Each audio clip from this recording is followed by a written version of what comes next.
महाराष्ट्रातील अनेक भागात पावसाने हजेरी लावली आहे। पश्चिम महाराष्ट्रातील पुणे, सांगली, सातारा, कोल्हापूर, सोलापूर या जिल्ह्यातही मुसळधार पाऊस पडत आहे। पुण्यातील अनेक भागात मोठ्या प्रमाणात पावसाने हजेरी लावली आहे। पुण्यातील खडकवासला, टेमघर, भाटघर अशा धरणात पाणी पातळी वाढ झाली आहे। तर लोणाळ्यातील भुशी डॅम हा ओव्हरफ्लो झाला आहे। सोलापूर जिल्ह्याची वरदायिनी असलेले उजनी धरणाच्या पाणी पातळीत मोठ्या प्रमाणात वाढ झाली असून धरण 50%हून अधिक भरले आहे।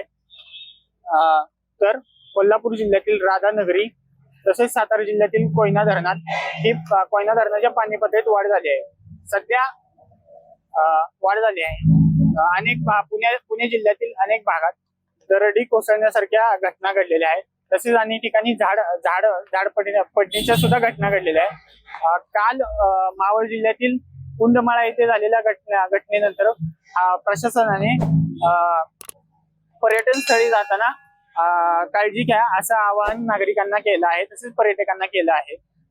असाच पाऊस काही दिवस पडेल असा अंदाज सध्या तरी हवामान विभागाने वर्तवला आहे। अक्षय साबळे, आपलं महानगर, पुणे।